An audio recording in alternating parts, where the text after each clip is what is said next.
ఎన్నికల ప్రచార సంక్రాంతికి మన గౌరవ ముఖ్యమంత్రి వైద్య మండలికి వచ్చినప్పుడు ఆ రోజు కూడా ఒక విషయం తీసుకురావడం జరిగింది. అదేంటంటే అన్న ఇక్కడ 150 పడకల హాస్పిటల్ ఉంది, మరి ఏదైనా అత్యవసరమైన ప్రమాదం జరిగినా సరే ఇక్కడి నుంచి కేజీఎస్ విశాఖపట్నం కేజీఎస్కి 2 గంటల పాటు ప్రయాణం చేయాలి, మధ్యలో ఎంతమంది చనిపోతున్నారు, మరి మెరుగైన వైద్యం కోసం ఇక్కడ అప్గ్రేడ్ చేయాలని చెప్పి ఆ కోరడం జరిగింది.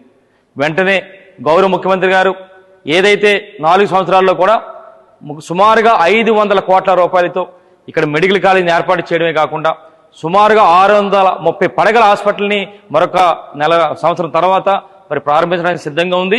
మరి ఏదేమిటి కూడా వారికి కూడా నా ప్రత్యేక ధన్యవాదాలు తెలుపుకుంటున్నాను. ఒక్కసారి ఆ పనులు చూస్తే ఒకసారి మనందరం కూడా నమ్మకం నువ్వే జగన్,